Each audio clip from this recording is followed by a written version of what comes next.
Folks, we got to talk about Kent Johnson. So that's what we're going to do on today's Locked On Blue Jackets.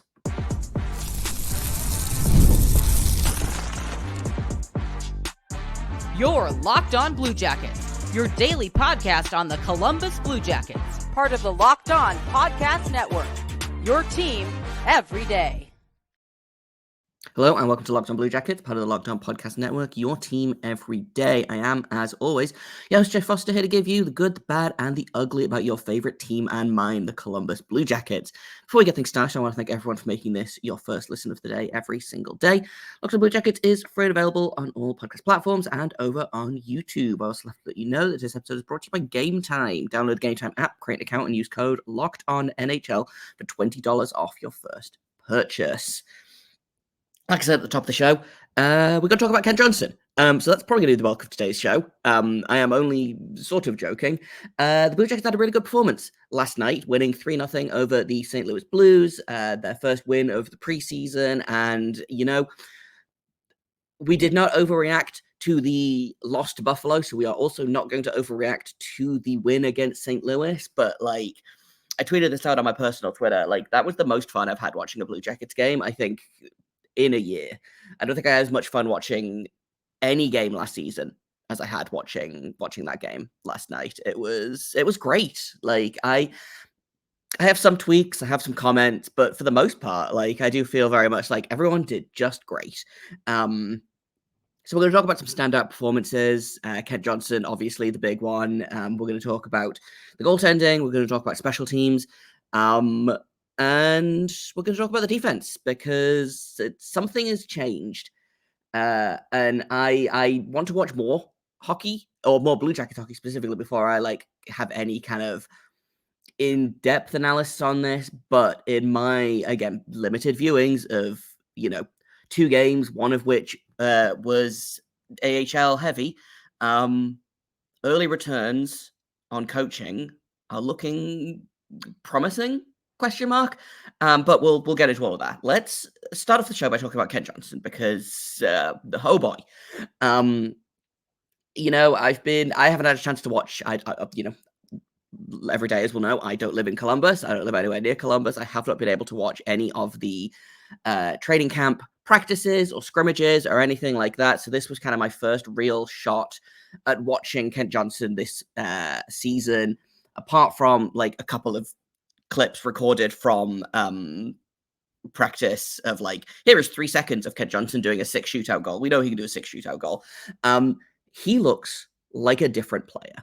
I kind of semi tongue-in-cheek have been talking about how he needs to be the Gaudreau of the team this season. And I think he has it in him. And, you know, is that because he's an undersized, skilled winger? Like, yes, maybe. But I think someone on Twitter said it last night, and it was kind of exactly what I was thinking. You watch him with the puck, and I'm like, oh, that looks like Johnny Gaudreau out there. You know? He looks good.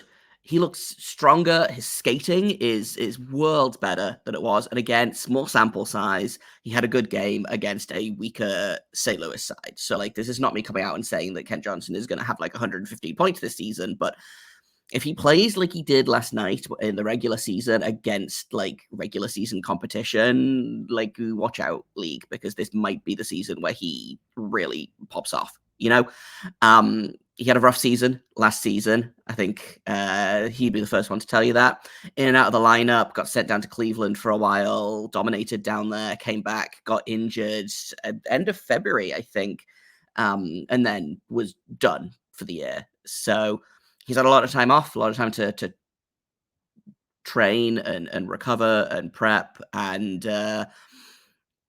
it looks like it's paid off. He was the best player on the ice for me last night on either team. And I know that, you know, I think he got 3rd star of the game, which is fine. I would have given him 1st star. I thought he was the dominant presence that we saw like in his days at Michigan. He was protecting the puck. He was skating it into the offensive zone. Like, he was battling. He was He had some adventures on the penalty kill, but he did play on the penalty kill, and they didn't concede a goal. I want to talk about the penalty kill in a little bit here, because it was suspiciously competent. And I mean that only, again, mostly joking in the suspiciously part, but I don't know if putting him on the penalty kill is like the best use of his skills if you have to pick a special team for him. And like he did get both power play and penalty kill time last night. He had 210 power play time and 357 penalty kill time, only because the Blue Jackets took a million penalties. But I thought that he looked good. I still think if you have to pick one, I would put him on the power play. But if you need to have a forward that like Sean Crowley takes a penalty, for example, he's going to be probably the premier penalty killer for this team this season. If he takes a penalty, then you have someone in the wings like Kent Johnson who can jump on the ice and do a decent job. You know, I suspect we'll see Sean Crowley killing penalties. We'll see Cole Sillinger killing penalties. If Kent Johnson can add that kind of to his repertoire and kind of build on that aspect of his game, because I feel like if you can thrive at the penalty kill and then go up the ice to the other end, I feel like there's not necessarily transferable skills, but like you've done the difficult bit of being stuck in your own end. You know, now you get to do the easy bit, which is go to the other end of the ice and score. His goal last night was an empty netter from about 180 feet away, I believe, but he had the primary assist on Denton Mateychuk's game-winning goal. Denton Mateychuk was excellent as well last night. I thought we're going to talk about him in a minute when I'm finished gushing about Kent Johnson.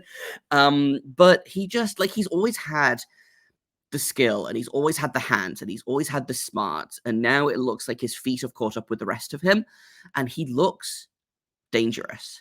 My worry now is, and again, we'll talk about kind of coaching in a second here, but he's kind of been on the third line for a lot of the practices that we've seen from the Blue Jackets so far this training camp. I don't want them to bury him in the bottom six. Like, this is a top six player that I think has shown tonight, and again, small sample size, I know. He has shown that he can thrive in top 6 minutes. He is a skill player. He is a top 6 player. Like, you find room for him in the top 6. And burying him beneath players like Jenner and Van Riemsdyk, who, in fairness, I liked Van Riemsdyk's game a lot last night as well. Ken Johnson should be on the top line. Here is my thought, and I was kind of thinking about this last night. I've kind of been banging the drum of Johnson, Monahan, and Marchenko. However, have we considered Johnson, Fantilli, Marchenko as the top line, and then your second line can be Jenner, Monahan, and someone else, a goal scorer, probably, maybe Chidakov.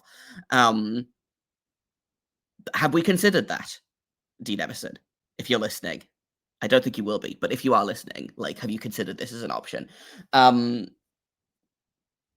He had to have a good camp. He had a bad season last season, mostly not due to his own fault, but I think partially, sophomore slump. It's difficult to get out of. We saw it the year before with Cole Sillinger. Like, it happens all the time. He needed to have a good camp. He needed to have a good preseason. He's betting on himself with this contract. He's signed for 3 years at under $2 million, I think. Like, and he really wants that contract to be like, wow, can you believe that they're only paying under $2 million for Kent Johnson? And I think that game last night was a really, really good sign of things to come. Now, can he do it against NHL competition? We'll find out. But he did not look out of place playing against the top players for St. Louis, which admittedly, it wasn't a super NHL heavy roster. It wasn't like Buffalo, but it wasn't all prospect either. There was some firepower on there. And he held his own, and he looked great. I'm really, really impressed by what we've seen from Ken Johnson in this game. Take a quick break, and then we'll talk about some other players that needed to have good games and did have good games. So we'll do that in just a second here on Locked On Blue Jackets. First, I've got to tell you about Game Time. I love going to sports. I love going to hockey games specifically. But Game Time is the only place I go when I need a ticket for something. I used to use other sites, found out about Game Time, and I've never looked back. And they don't just have sports either. They have comedy, music, theater. Like, if you need a ticket to get in the door, you can get it at Game Time. they have a new feature, which I really love, called Game Time Picks, and it makes getting tickets for your favorite live events even easier. Filters out the fluff to only show you incredible deals on great seats. So you don't have to waste time searching through thousands of tickets. I had a quick look at the. I'm going to a couple of Sharks games when I'm in California next month, and I have already scouted out some seats on Game Time, and it's just better than other apps. Like, it just is. I wish I could talk about the specific reasons, but like, just literally everything about this app is better than every other app that I've used. You can toggle all-in pricing on, so you don't get surprised with fees at checkout. You can get a view from your seat in the app before you buy. If you find tickets in your section and row for less, Game Time will credit you 110% of the difference, and they've got the most flexible customer service policy in the ticketing industry. So take the guesswork out of buying tickets with Game Time. Download the Game Time app, create an account, and use code LOCKEDONNHL for $20 off your first purchase. Terms apply. Again, create an account and redeem code LOCKEDONNHL for $20 off. Download Game Time today. What time is it? Game Time. Also got to tell you about FanDuel, because NFL season is well underway, and you can get your season well underway with a big return on FanDuel, America's #1 sportsbook. If you get a hunch in the middle of the game, you can check the latest stats, view live play-by-play, and so much more on the very same page where you place your bet. And here's the best bit. If you place your first $5 bet on FanDuel, you're going to get $200 in bonus bets guaranteed. You don't have to win. You don't have to lose.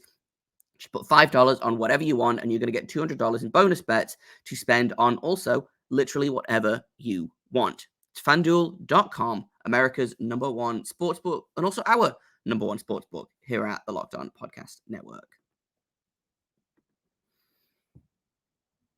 Welcome back to Locked On Blue Jackets. We're talking about how good last night was and how much fun I personally had watching this team.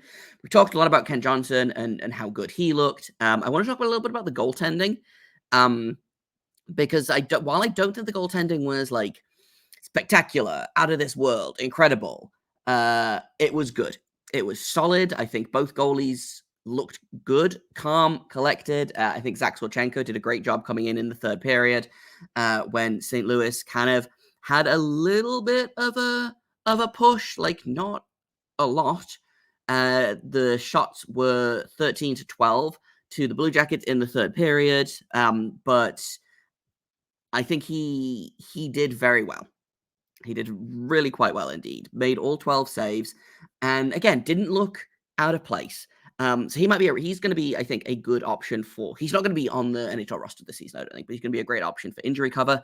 What I actually wanted to talk about a little bit more was Elvis, because that to me is the biggest question mark of this whole roster. You know, we talk about what are the forwards going to do? Is the defense going to look better? But for me, the biggest question mark of the season has been, can they get Elvis to where he needs to be? And again, he did not play the full game. It is one preseason game. It is 2/3 of one preseason game. You know, I'm not going to sit here and be like, he's fixed. We're going to win the cup. He looked good.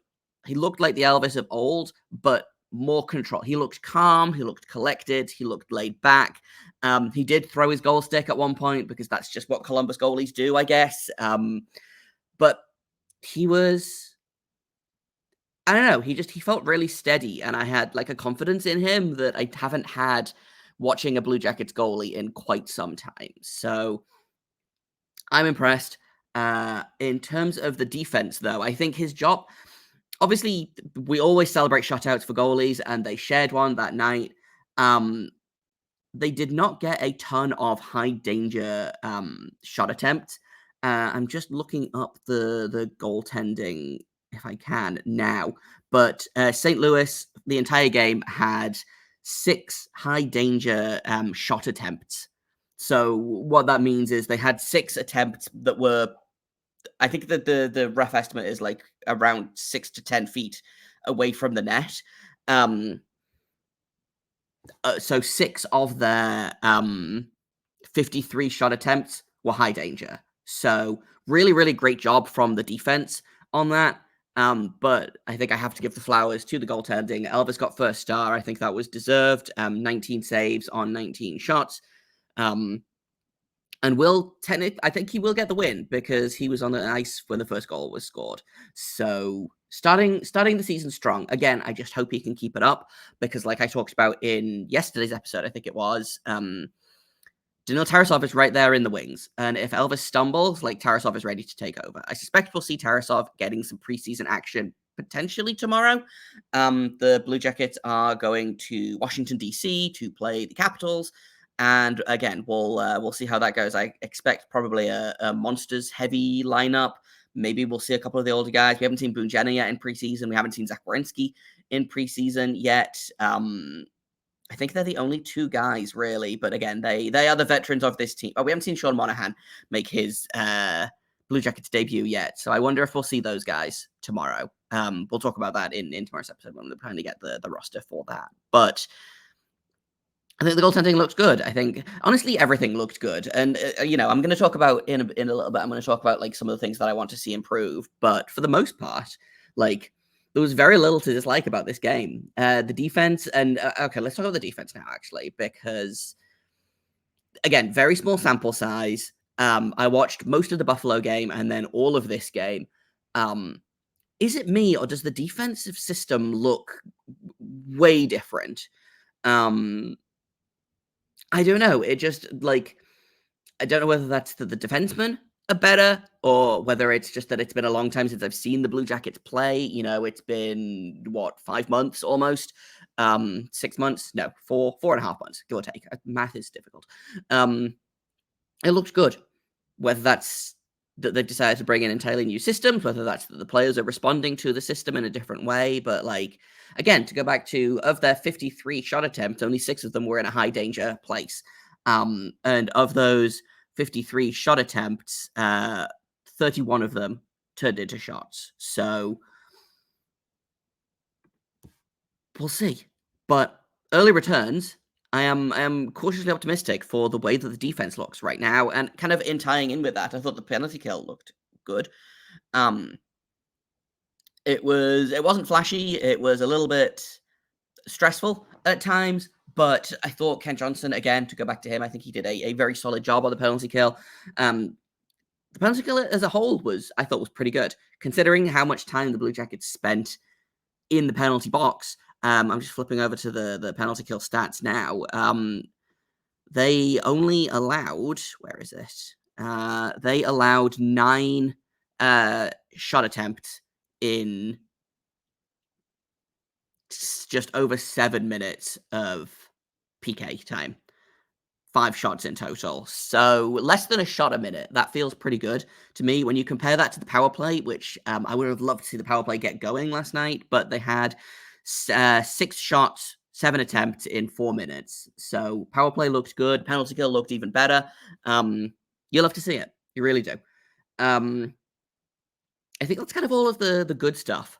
I haven't really talked about Denton Matejchuk specifically, but I liked his game a lot. I think his goal was great.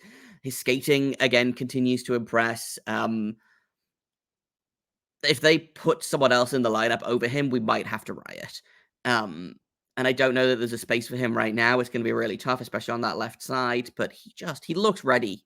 He looks ready to go. And I think we're going to see a lot of him in this preseason as the coaches get closer and closer to deciding who the last couple of defensive spots are going to be filled by. It's going to be a really hard decision. I think he's going to make it really, really hard for them to send him to Cleveland. I still think that he probably ends up in Cleveland, but I think he's going to make it really hard, and he might even be like the very last cut. I wouldn't be surprised to see him get like his 9 games to start the season, and then they'll send him to slide the ELC.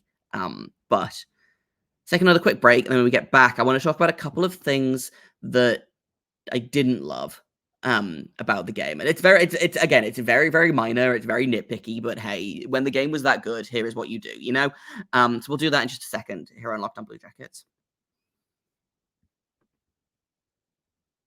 First, I want to tell you about Indeed, because we're all driven by the search for better, but when it comes to hiring, the best way to search for a candidate isn't to search at all. Don't search, match with Indeed. If you need to hire, you need Indeed. They are your matching and hiring platform. They've got over 350 million global monthly visitors, according to Indeed data, and a matching engine that helps you find quality candidates fast. So you can ditch the busy work and use Indeed for scheduling, screening, messaging. You can connect with candidates faster, and it's not just faster. 93% of employers agree that Indeed delivers the higher quality matches compared to other job sites. I have not job hunted in a minute, but when I was, Indeed was the only site that I used because I just found it was the best one. I thought I got better responses from Indeed, and I liked the layout better. It was easy to use. So I can only imagine it's exactly the same if you are hiring for your business. So join more than 3.5 million businesses worldwide that use Indeed to hire great talent fast. And listeners of this show are going to get a $75 sponsored job credit to get your jobs more visibility at Indeed.com/locked on. Just go to Indeed.com/locked on and support our show by saying you heard about Indeed on this podcast. Indeed.com/locked on. Terms and conditions apply. Need to hire? You need Indeed. Welcome back to Locked On Blue Jackets. We've talked about all of the things that we liked in that game. Let's talk about some of the things that we didn't like or didn't like as much as we liked other things. I'm just pulling up the game score graphics that I like to. It's a really great snapshot into what the game looked like. And it's always interesting to see whether my eye test matches up with the result. And obviously eye test is not all knowing, stats not all knowing. It's probably somewhere in the middle, but it's always interesting for me to be like, oh, I think so and so had an underratedly good game, and then you go and you're like, oh yeah, he did have an underratedly good game. Gavin Brindley, for example. I wanted to see more from him. His underlying stats were actually quite good. His defense was good. I would have liked to see more offense from him. I wanted him to be more visible.